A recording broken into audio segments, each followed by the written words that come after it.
Y llegamos al año, pues, 2008, es un año también, pues, importante. En febrero se reconoce unilateralmente por Kosovo, perdón, por Estados Unidos a Kosovo como país, pero no lo hace la comunidad internacional, muy pocos, y de hecho hoy muy pocos siguen reconociendo a Kosovo como país. España tampoco lo ha hecho, porque es que no tiene una razón de ser, es decir, Estados Unidos cuando quiere reconoce lo que quiere, impone lo que quiere.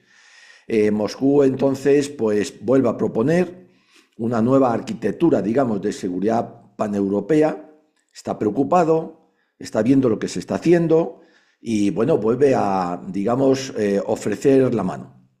Y Occidente se opone porque dice que bueno, que es que eso debilitaría a la OTAN. Se produce la cumbre de la OTAN de Bucarest. En este año 2008 es un año importante, va a haber muchos acontecimientos, en el cual la OTAN dice que acuerda hoy pues, que estos países, se refiere a Ucrania y a Georgia, se convertirán en miembros de la OTAN. Esto, lógicamente, pone los pelos como escarpia a Rusia. Pero es que además esto está vulnerando la propia declaración de independencia de Ucrania. Vamos a dejar Georgia aparte. Pero es que esto pondría nuevamente a la OTAN a las puertas, en las fronteras, como había advertido Putin, de Rusia. Ya lo había hecho con los países bálticos. Pero es que además una encuesta Gallup de aquel momento en Ucrania revela que solamente el 46% de los, por supuesto, de los que a los que se ha preguntado, o sea, perdón, el 46% de los ucranianos valoraba más los lazos con Rusia que con Occidente. Y solamente un 10% se demuestran a favor de estrechar lazos con Estados Unidos. Esta es la Ucrania de ese momento. Luego se le va a dar la vuelta, ya veremos cómo. Pero esa es la Ucrania de este momento, del 2008, que es un año importante por los acontecimientos. Ya hemos visto que la OTAN en Bucarest dice que Ucrania va a ser miembro. Bueno, pues el 1 de febrero el embajador de Estados Unidos en Rusia, William Burns, pues envía un telegrama confidencial a Condoleezza Rice, que sigue siendo la asesora de seguridad nacional de Estados Unidos, en el cual le va a decir textualmente: las aspiraciones de la OTAN sobre Ucrania y Georgia, nombra también a Georgia, no solo tocan un nervio sensible de Rusia, sino que generan serias preocupaciones sobre las consecuencias para la estabilidad en la región. Nuevos avisos, en este caso norteamericanos, a los propios norteamericanos, a la propia administración, de que Rusia eso se lo está tomando muy mal. El 18 de febrero Estados Unidos reconoce unilateralmente y en solitario la independencia ya de Kosovo. Por supuesto, con Rusia lo pone a parir. Rusia de verdad ya se sube por las paredes, de tal manera que el gobierno ruso dice que la independencia de Kosovo viola la soberanía de la República de Serbia, la Carta de las Naciones Unidas, la resolución 1244 del Consejo de Seguridad de las Naciones Unidas, los principios del acta final de Helsinki, el marco constitucional de Kosovo y los acuerdos del grupo de contacto de alto nivel. Lo de Kosovo es otro puñetazo en la cara de Moscú, que realiza los Estados Unidos en solitario. Lo de Kosovo fue más importante de lo que nos podemos imaginar. Entonces no se le dio importancia, todo quedó, bueno, los rusos han protestado. No, no, los rusos ya están diciendo, y además están diciendo todo lo que está vulnerando los Estados Unidos. Después, cuando le digamos a él que es que ha atacado, ha invadido Ucrania y ha vulnerado no se sabe qué, pues a lo mejor no tenemos la autoridad moral para decirlo.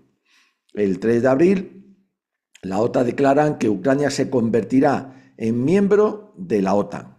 Y Rusia, a su vez, entonces responde: la adhesión de Georgia, que también lo había dicho, y Ucrania a la alianza es un enorme error estratégico que tendría consecuencias muy graves para la seguridad paneuropea. Putin sigue advirtiendo. Estamos en el 2008, todavía muy lejos del 2022, cuando empiece la invasión en Ucrania por parte de Rusia. En agosto del 2008, Georgia, que es otro de los que la OTAN quiere absorber, ataca a soldados rusos en Osetia del Sur, Por supuesto, Rusia interviene y en apenas 5 días termina con el asunto. Es la primera vez que Rusia está diciendo que si algo sobrepasa, vamos a ver, las castañas del fuego, él no va a dudar en intervenir militarmente. Esto tampoco se tomó en consideración por parte de Occidente, Estados Unidos y la OTAN. El 20 de agosto de 2008, que seguimos, Estados Unidos anuncia que desplegará sistemas de defensa contra misiles balísticos en Polonia, todavía más, y ahora también ya en Rumanía. Y Rusia vuelve otra vez a quejarse y a oponerse a esos despliegues. Cada día se siente más amenazada. El embajador norteamericano William Burns otra vez vuelve a decir, es muy importante esta gente, Rusia no solo percibe el cerco y los esfuerzos para socavar la influencia de Rusia en la región, sino que también teme consecuencias impredecibles e incontroladas que afectarían gravemente a los intereses de seguridad rusos. A Rusia le preocupa especialmente que las fuertes divisiones en Ucrania sobre la pertenencia a la OTAN, ya hemos dicho que solamente un 10% en este momento de la población ucraniana, según encuestas, lógicamente pueden ser no reales, no estaba de acuerdo con ese ingreso en la OTAN.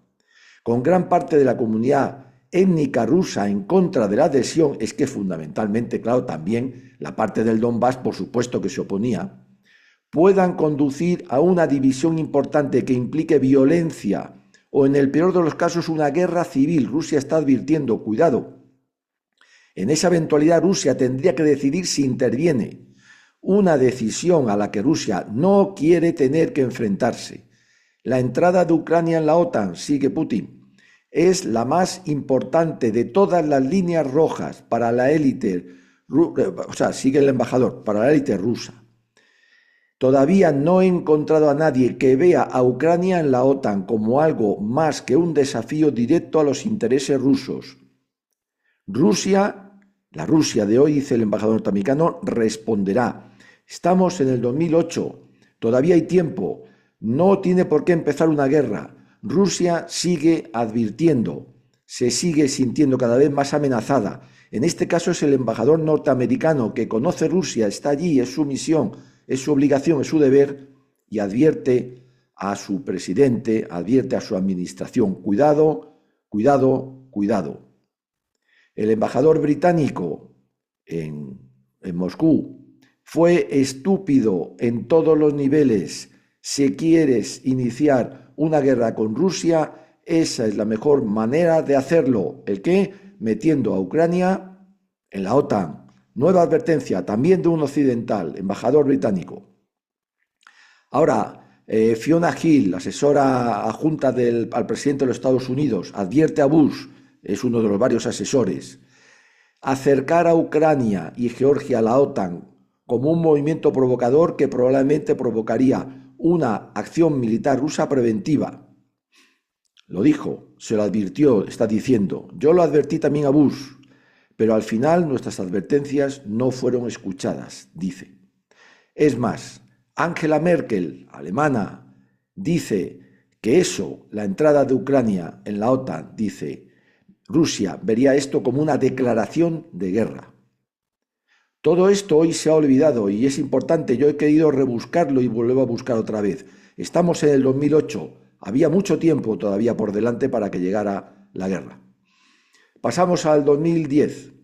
Moscú propone una zona de libre comercio entre la Unión Europea y Rusia para facilitar una gran Europa desde Lisboa hasta Vladivostok.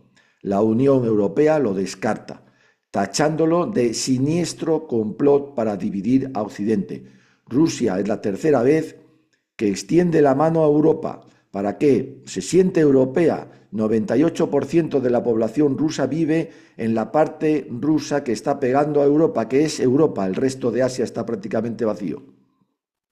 El presidente ucraniano, Yanukovych, en el 2010, aprueba un proyecto de ley que consolida la neutralidad de Ucrania.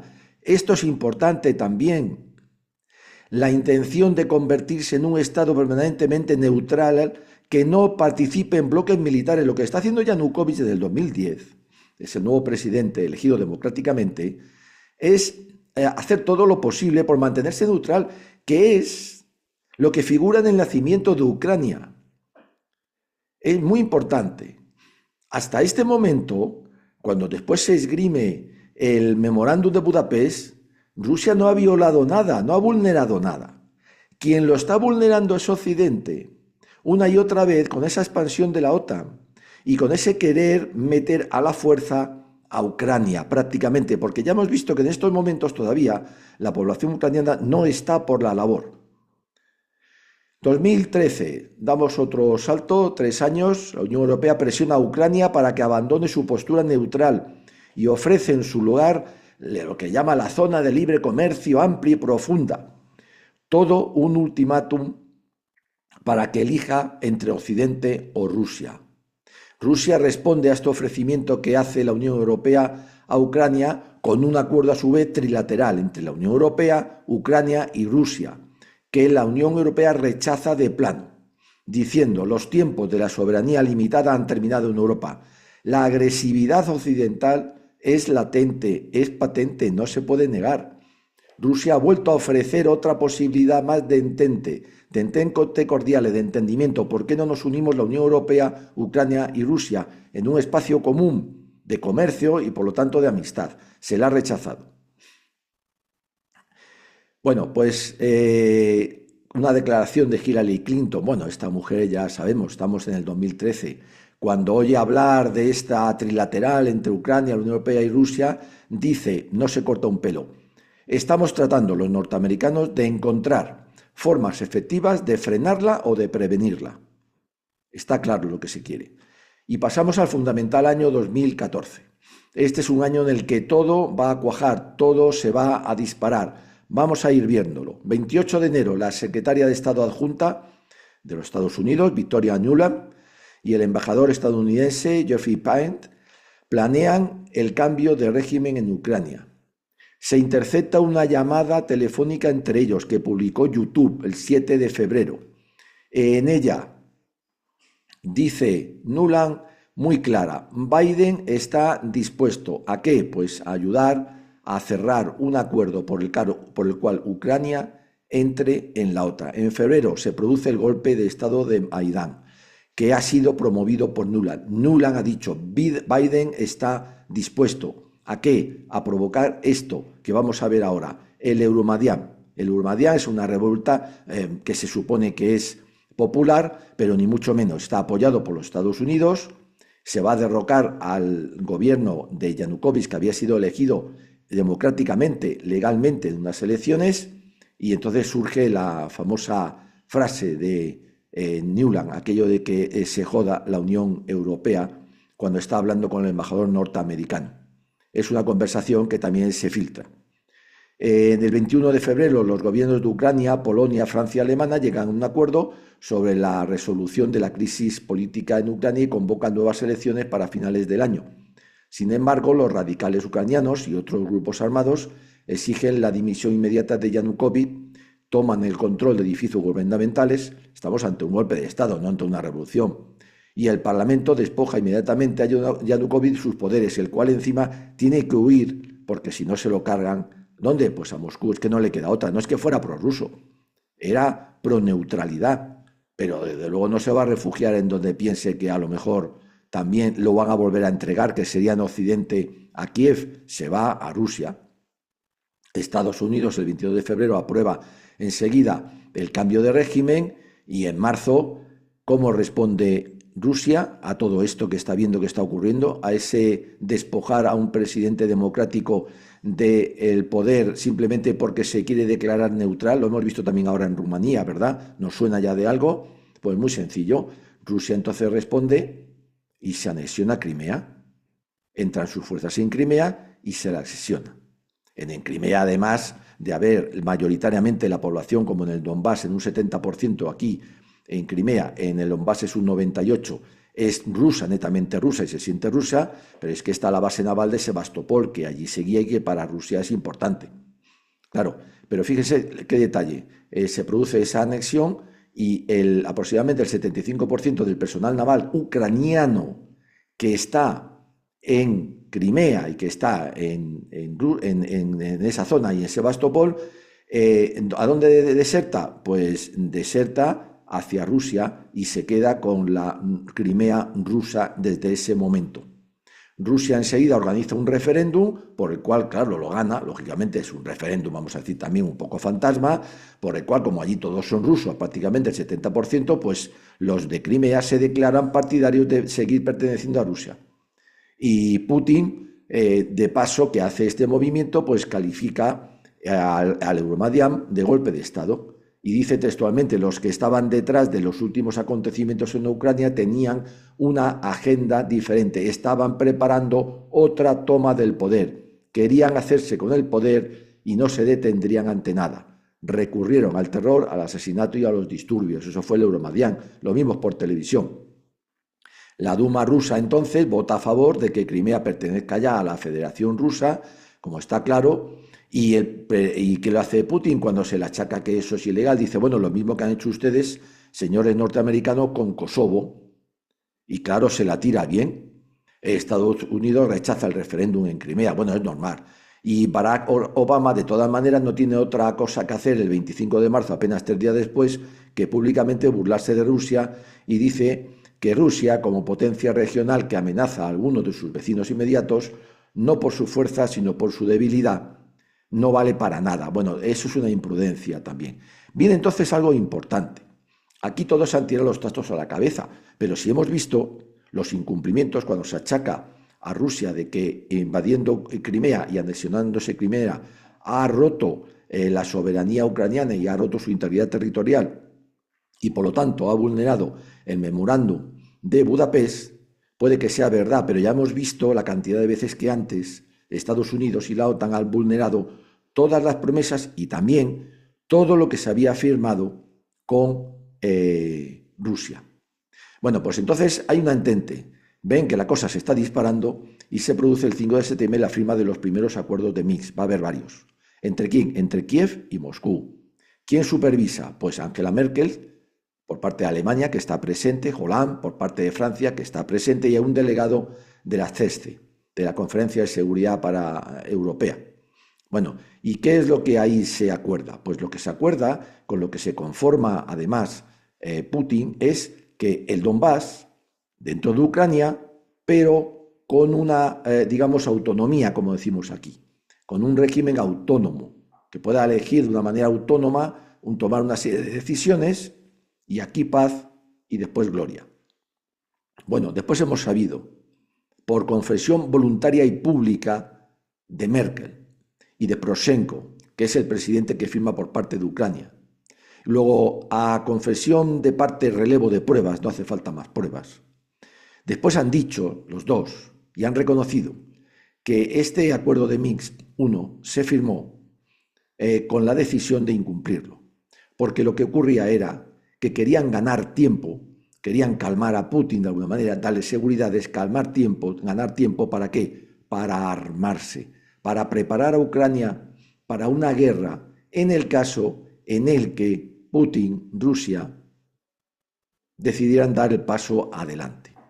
Pero es que es importante que en el momento que se está firmando ese acuerdo de Minsk, la OTAN es cuando comienza a entrenar, a financiar y a reformar, a reorganizar las Fuerzas Armadas ucranianas, con un amplio programa de instrucción, de entrenamiento en varias áreas, no solamente de defensa, sino también de cibernética, de logística, de inteligencia, de lucha híbrida, de guerra híbrida. Y por supuesto, intensifica también ya la participación de fuerzas ucranianas en ejercicios militares de la OTAN. Ustedes dirán, ¿para qué? Si se habían firmado los acuerdos de Minsk, si Putin venía avisando. Victoria Nuland vuelve otra vez a destapar, porque lo han confesado ellos mismos. Estados Unidos, dice, ha invertido casi 5.000 millones de dólares desde el 91 para ayudar a Ucrania a lograr el futuro que se merece, entre comillas.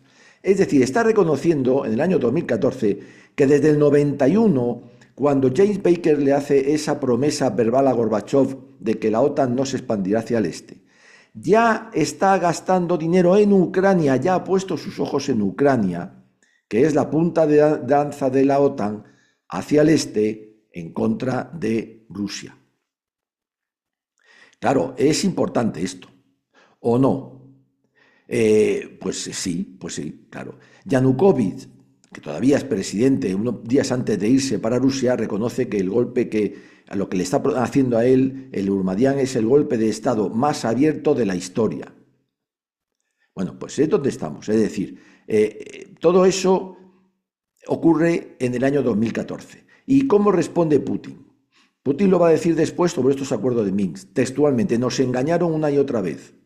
Tomaron decisiones a nuestras espaldas, presentándonos hechos consumados. Así fue con la expansión de la OTAN en el este, con el despliegue de infraestructura militar en nuestras fronteras. Siempre nos decían lo mismo. Bueno, esto no te implica a ti, no te involucra a ti, no te afecta a ti. Y se produce un discurso de Putin que también vamos a coger un párrafo muy importante.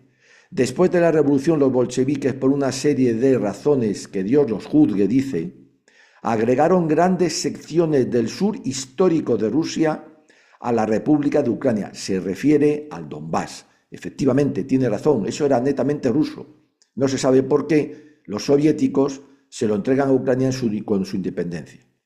Esto se hizo sin tener en cuenta la composición étnica de la población y hoy en día estas áreas forman el sureste de Ucrania. Claro, eso es importante.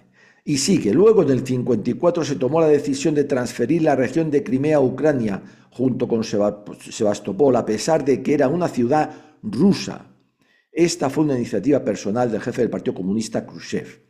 Es decir, Putin se está quejando de los errores de la Unión Soviética, pero al mismo tiempo está diciendo, ojo, hay dos zonas, Crimea, que acaba de recuperar, que es netamente rusa, y el Donbass, que es netamente rusa, que si yo hubiera estado en aquellos años, no se hubiera dado a Ucrania. Y vamos a volver a Kissinger. Kissinger vuelve a la palestra y dice, si Ucrania ha de sobrevivir y prosperar, no debe ser el puesto de avanzada de ninguna de las partes contra la otra, sino que debe funcionar como un puente entre ellas, es decir, neutral. Cualquier intento de un ala de Ucrania de dominar a la otra, como ha sido a menudo el patrón, conduciría eventualmente a una guerra civil o a una ruptura. Está hablando del interior de Ucrania. Cuidado, que Ucrania no es tan cohesionada, está diciendo, ni tan sólida como nos creemos en Occidente, que tiene graves problemas internos, que es un país que nace en el 91, pero que en realidad está hecho a trozos que no son complementarios, sino que tienen graves problemas. Está advirtiendo, se está forzando a Ucrania. Vamos a coger a otro. Stephen Wall es un profesor, analista de reconocimiento internacional. Dice, la verdadera pregunta, sin embargo, es por qué Obama y sus asesores pensaron que Estados Unidos y la Unión Europea podrían ayudar a diseñar el derrocamiento de un líder democráticamente elegido y prorruso en Ucrania y esperar que Putin lo aceptara. Aquí se equivoca el analista. Yanukovych no era prorruso, era proneutralidad. Bueno, pues ¿por qué lo derrocan? Se está preguntando el analista. Esa es la verdadera pregunta. ¿Por qué Obama se empeña en derrocarle cuando eso, desde luego, no lo va a aceptar Putin? Bueno, seguimos de acuerdo con el orden internacional. Bueno, pues las reglas, pues los países de la OTAN lo que se remiten es a normas democráticas liberales. Están intentando imponer su forma de ver. Comienza este año 2014, se produce la guerra del Donbass, lógicamente. Lo hemos visto, lo ha advertido Kissinger, lo ha advertido el analista. Y entonces, ¿qué es lo que ocurre? Que cuando se produce ese cambio mediante un golpe de Estado apoyado por Estados Unidos, Yanukovych sale del país, los rusos del Donbass se rebelan y se alzan en armas. Claro. ¿Por qué? Porque se quieren volver a Rusia. Porque van a ver además, y de pronto escuchan, que cuando las tropas de Kiev, cuando las tropas ucranianas con milicias radicales nacionalistas están entrando en el Donbass y ya saben las intenciones, fíjense lo que dice entonces el ministro de Defensa ucraniano, Mikhail Koval. Hace una declaración pública sobre lo que está ocurriendo, sobre esta rebelión del Donbass, y dice que tiene un proyecto para internar a los residentes del Donbass en campos de filtraje para reinstalarlos por la fuerza en otras regiones de Ucrania. Eso se llama limpieza étnica. Y lo dice claramente el ministro de Defensa, cuando las tropas ucranianas están entrando en el Donbass, donde lo que hay en realidad son unas milicias que se han alzado en armas, que por supuesto reciben algo de ayuda de Rusia, faltaría más, pero que no tienen nada que hacer contra el ejército ucraniano, que ya viene siendo además, como hemos dicho, entrenado por la OTAN y alimentado por la OTAN y armado por la OTAN. Pero es que además el primer ministro entonces ucraniano, Arseniy Yatsenyuk, califica de subhombres públicamente a los del Donbass, a los rusos del Donbass, de las regiones orientales de Ucrania, dice, de subhombres. ¿Qué podían esperar esos rusos de esta gente? Pues lo que ocurrió. Cerca de 14.000 víctimas en esta guerra que no dura mucho. Cerca de 14.000 víctimas de rusos en el Donbass, incluido, por supuesto, civiles, más los milicianos correspondientes, hasta que son derrotados. Esta es Ucrania, no se olviden también. Vamos al 2015, nos vamos acercando al año, importante, todos lo han sido, como vamos viendo. En el 2015, como en el 2014, se ha firmado los acuerdos de Minsk I, y Ucrania los ha vulnerado reiteradamente. Hay una declaración de la CESTE, de la Conferencia de Seguridad Europea, que es la que debe supervisar el alto el fuego que se produce y esos acuerdos de Minsk, y resulta que demuestra que en más de 200 casos se ha producido esa ruptura del alto el fuego que incluía en el Donbass por parte de Ucrania. Bueno, entonces se intenta arreglar la cosa y se producen los acuerdos de Minsk II, que firman Ucrania, que firman los líderes del Donbass, que firma Alemania, Francia y Rusia, por supuesto, y acuerdan llevar a cabo una reforma diplomáticamente de la autonomía del Donbass.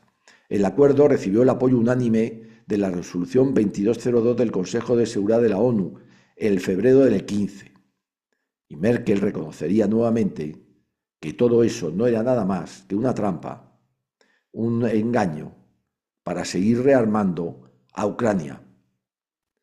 Y Zelensky, que llega al poder, vuelve de nuevo a romper estos acuerdos de Minsk II.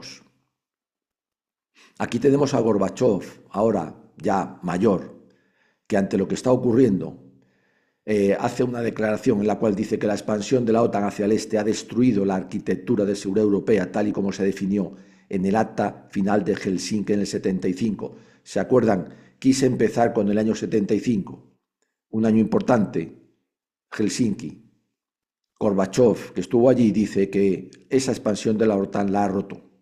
La expansión hacia el este, agrega, fue un giro de 180 grados, una desviación de la decisión de la Carta de París en el 90, tomada conjuntamente por todos los Estados europeos de dejar atrás la Guerra Fría para siempre. Las propuestas rusas, como la del expresidente Medvedev, de que deberíamos sentarnos juntos a trabajar en una nueva arquitectura de seguridad. ¿Se acuerdan? Hasta en 3 ocasiones, Rusia, con 3 presidentes distintos, hemos visto que había tendido la mano a Europa, a la Unión Europea, incluso a la OTAN. Dice que todos estos ofrecimientos fueron ignorados arrogantemente por Occidente. Ahora estamos viendo los resultados. Está viendo que la cosa se acelera, es lo que está diciendo también Gorbachov. Llegamos al 16. La OTAN anuncia el despliegue de 4 brigadas de refuerzo en Europa del Este. No solamente ha metido a los países del Este ya, solo le queda a Ucrania, sino que además está reforzando su despliegue en ellos. 4 brigadas más en Europa del Este, en Estonia, en Letonia y en Polonia. Y dice que la excusa es para disuadir una posible agresión rusa en otras partes de Europa, particularmente en el Báltico, pero si Rusia no ha hecho ningún amago de hacer nada en el Báltico, los países bálticos. Y España, como no, ya empezamos a aparecer, envía por primera vez efectivos a los países bálticos. ¿Qué hacemos allí? Nada. Meternos además en un avispero donde nada nos compete, nada podemos sacar, sino ganarnos en enemigos donde no los teníamos.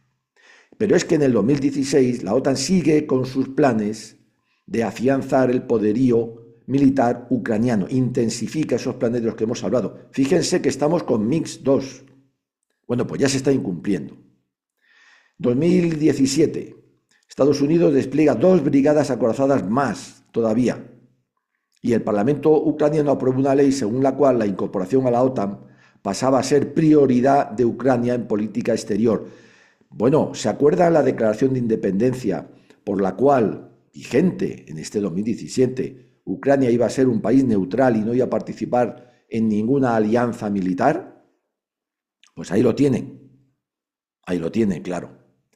2018, pues la OTAN reconoció a Ucrania y a Bosnia-Herzegovina, a Georgia, a Macedonia. Fíjense dónde se va la OTAN. Georgia, Macedonia, se está yendo todavía casi un poco más y terminan en China, como países aspirantes a ingresar en la alianza. Sigue rodeando realmente, sigue rodeando a Rusia, lo ha hecho por el este, ha llegado a sus fronteras, le queda solamente Ucrania, pero es que lo está haciendo también por el sur, tiene a Turquía, se está yendo a Georgia.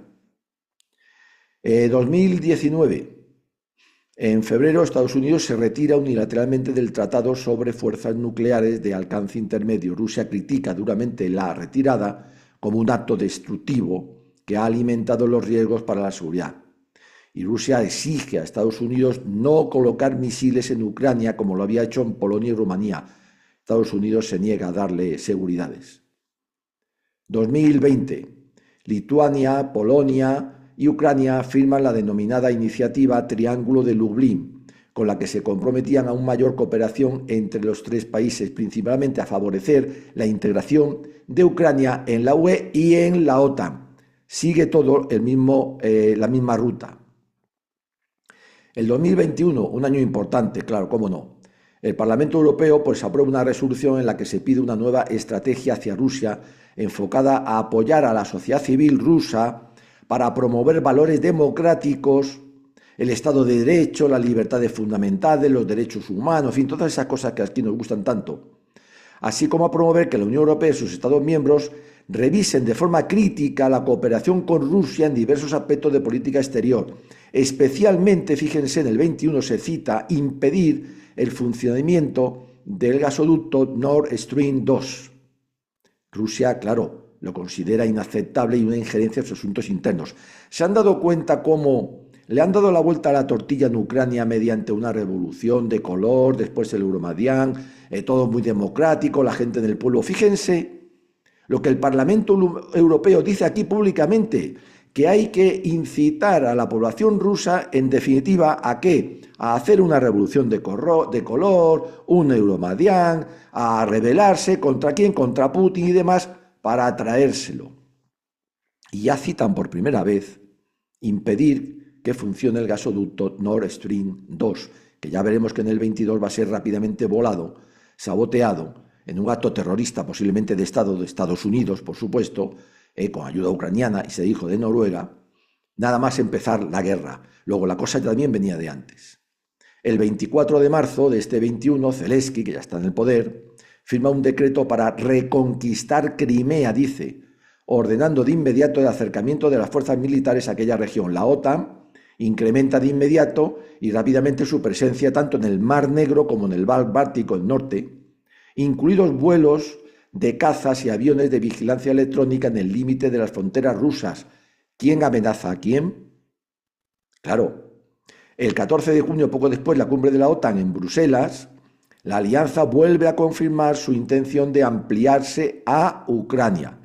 Y dicen textualmente, reafirmamos la decisión tomada en la cumbre de Bucarest de 2008 de que Ucrania se convierta en miembro de la alianza, que ya quiere, ahora sí que quiere, con Zelensky, por supuesto. Ya empieza a jugar este personaje. En ese mismo mes de junio, el 28, qué curioso, la OTAN y Ucrania realizan unas importantes maniobras navales, además en el Mar Negro, o sea, al lado de Crimea. Ya hemos visto que habían realizado una que otra maniobra sin ser todavía miembro, participando una treintena de buques y varias decenas de aviones de diversos tipos. Eso es importante. Es decir, se sigue amenazando, se sigue provocando. Y Zelensky exige públicamente el ingreso de Ucrania en la OTAN.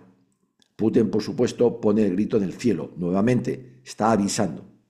El 19 de julio, los ministros de Asuntos Exteriores de Moldavia, Georgia y Ucrania firman la que denominan Asociación Trío con el objeto de mejorar su cooperación. Nueva amenaza a Rusia. En agosto, pues se firma en Kiev la plataforma de Kiev. Como ves, son todos pasos diplomáticos. En esta, la OTAN también vuelve a implicarse, en el tema de Crimea. En septiembre, Estados Unidos reitera su apoyo a las aspiraciones de Ucrania para entrar en la OTAN. La presidenta de la Comisión Europea, como no, Ursula von der Leyen, advierte: si Rusia lleva a cabo acciones de agresión contra Ucrania, el coste será severo y las consecuencias serias. Ya saben que Rusia ha advertido y Rusia cumple. En diciembre también nos vamos acercando. Putin presenta un proyecto de tratado entre los Estados Unidos de América y la Federación Rusa sobre garantías de seguridad. Cuarta vez que extiende la mano, que describe las condiciones para restaurar la seguridad y la estabilidad en Europa, basada en la no implicación de la OTAN y en limitaciones al despliegue de misiles de alcance intermedio y corto. Biden contesta y dice que él no acepta líneas rojas de nadie. El 23 de diciembre, Putin, en una rueda de prensa, se lo voy a decir textualmente porque es muy importante: ¿estamos poniendo misiles junto a la frontera de Estados Unidos? ¿O es Estados Unidos con sus misiles el que ha venido a nuestra casa y están en nuestras puertas?, se pregunta Putin. ¿Cómo se sentirían los estadounidenses si pusiéramos nuestros misiles en la frontera entre Canadá y Estados Unidos? ¿O en México con Estados Unidos? ¿Acaso México y Estados Unidos nunca tuvieron problemas territoriales? Si México decidiese entrar en la Organización del Tratado de Seguridad Colectiva, el que tiene formada Rusia la tenía formada con Armenia, Kazajistán, Bielorrusia y tal. Estados Unidos en ningún caso lo consentiría, como no consintió los misiles de la URSS en Cuba en el 62. Estados Unidos tiene instalado armamento nuclear en Bélgica, Holanda, Alemania y Turquía. Lo que teme Rusia es que también se instale en Ucrania, cuya proximidad de Moscú podría comportar un jaque mate nuclear. Putin sigue dando avisos serios. Ya hemos visto que Biden no le hace ni caso. Biden vuelve a descartar cualquier posibilidad. Y para más INRI, el Reino Unido firma un acuerdo naval de cooperación con Ucrania. Y llegamos al año 22. El secretario de Estado en enero, norteamericano, Blinken, afirma que la puerta de la OTAN está abierta permanentemente abierta para Ucrania. Siguen insistiendo. El 26 de enero, Estados Unidos responde formalmente a Rusia que Estados Unidos y la OTAN no negociarán con Rusia las cuestiones relativas a la ampliación de la OTAN. Es decir, la mano que ha tendido en el 21 Putin, esa negociación entre Estados Unidos y Rusia directamente sobre temas de la OTAN, le dicen que no, cierran la puerta, por lo tanto, a una vía diplomática negociada. Sin más, nuevo cerrojazo. En resumen, pues que Estados Unidos vuelve a reiterar que ampliará con Ucrania la OTAN. En febrero, pues ni la reunión de Macron ni del canciller alemán que visitan a Putin obtienen ningún resultado. Claro, lógicamente, en ese ambiente imposible. El 16 de febrero, pues la OSCE, que está encargada de aplicar o de supervisar la aplicación de los acuerdos de Minsk, este caso 2, en el Donbass, informa de que nuevamente Ucrania ha violado en al menos 324 veces el alto el fuego que allí se había impuesto. La prensa occidental, por cierto, de esto no publica nada. El 18 de febrero, los servicios de inteligencia norteamericanos anuncian que Rusia invadirá Ucrania. Pero es que ya también sabemos que Putin, por estos canales secretos, lo había afirmado y advertido. El 21 de febrero, Rusia reconoce a las repúblicas de Donetsk y Lugansk, que están, o sea, el Donbass, y la Unión Europea y Estados Unidos condenan tal hecho.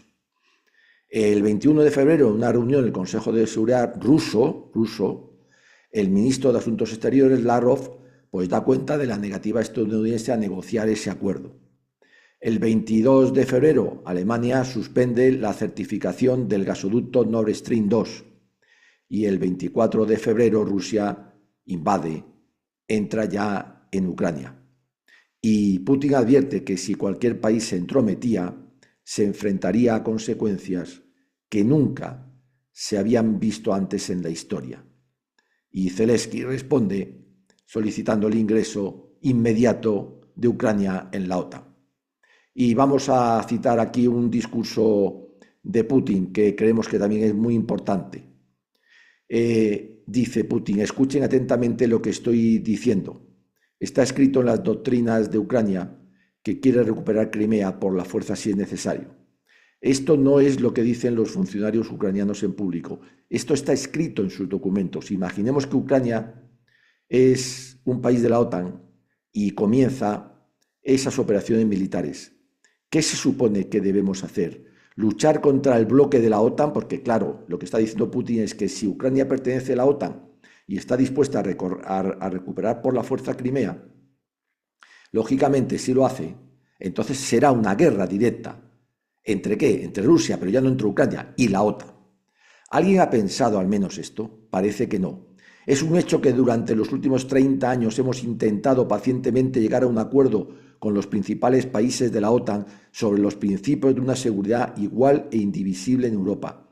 En respuesta a nuestras propuestas nos hemos enfrentado invariablemente a cínicos engaños y mentiras, o a intentos de presión y chantaje mientras la Alianza del Atlántico Norte seguía expandiéndose a pesar de nuestras protestas y preocupaciones. Su maquinaria militar está en marcha y, como he dicho, se acerca a nuestras mismas fronteras. Recibimos su respuesta a finales de enero. La evaluación de esta respuesta muestra que nuestros colegas occidentales no están dispuestos a aceptar nuestras principales propuestas, principalmente las relativas a la no expansión de la OTAN hacia el este. Esta petición fue rechazada en referencia a la llamada política de puertas abiertas del bloque y a la libertad de cada Estado para elegir su propia forma de garantizar la seguridad. Ni Estados Unidos ni la Alianza del Atlántico Norte propusieron una alternativa a esta disposición clave. Estados Unidos está haciendo todo lo posible por evitar el principio de indivisibilidad de la seguridad, que consideramos de importancia fundamental y al que hemos hecho muchas referencias. Al tomar de él el único elemento que les conviene, la libertad de elegir alianza, ignoran por completo todo lo demás, incluida la condición clave que dice que no se permite, esto es entre comillas, a nadie, ni al elegir alianza ni al margen de ella, reforzar su propia seguridad a expensas de la seguridad de los demás. Esto es muy importante y también se ha olvidado. Es decir, que se había acordado siempre que cada uno tiene derecho, por supuesto, a afianzar, a garantizar su propia seguridad, pero nunca a expensas de amenazar a otro. El 16 de marzo, ya se ha invadido, por supuesto, Ucrania, Rusia y Ucrania anuncian avances significativos hacia un acuerdo de paz mediado en Turquía con la ayuda e intermediación del primer ministro israelí, Naftali Bennett. Según se informa, la base del acuerdo incluye un alto el fuego y la retirada de Rusia de Ucrania si Kiev se declara neutral y acepta límites en sus fuerzas armadas. Bueno, esto estaba prácticamente conseguido apenas unos días después de iniciada la guerra en Ucrania. El presidente Zelensky declara públicamente que Ucrania está dispuesta a la neutralidad combinada con garantía de seguridad por parte de un acuerdo de paz con Rusia. Garantía de seguridad y neutralidad al estatus no nuclear de nuestro Estado. Estamos preparados para ello. Este es el punto más importante. Empezaron la guerra por esto. El propio Zelensky reconoce por qué ha empezado la guerra. Rusia. Es que le está dando la razón a los rusos. Bueno, cuando esto está a punto, cuando se está a punto de firmar esa retirada, ¿qué va a ocurrir? Pues nada, muy sencillo.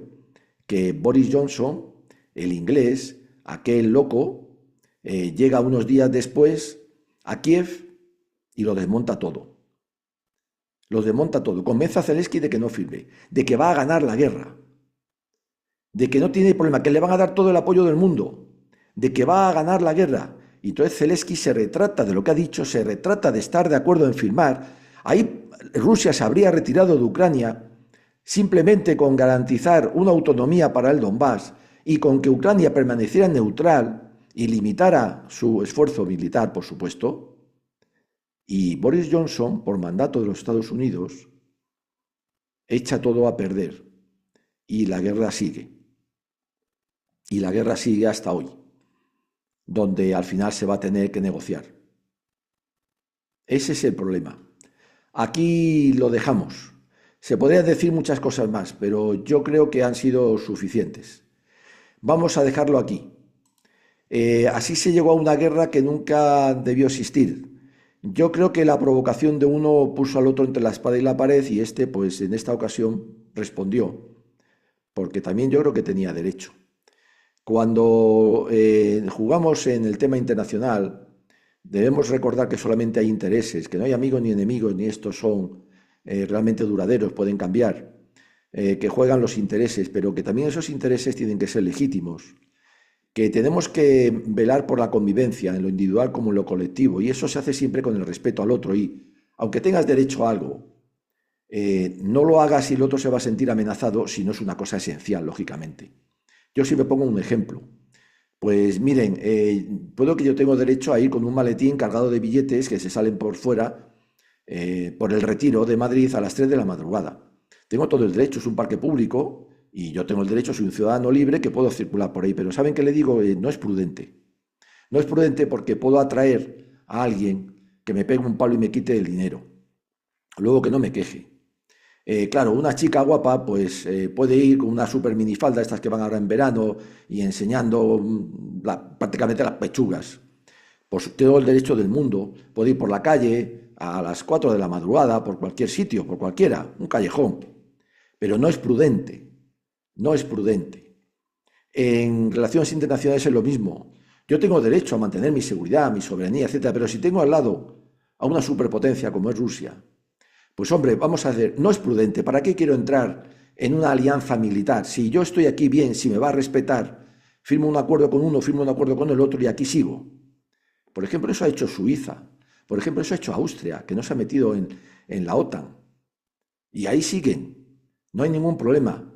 ¿Por qué? Si amenazo o si hago algo que el otro puede considerar que es una amenaza para él, es posible que en un momento dado, entre la espada y la pared, pues elija la espada, la suya, claro.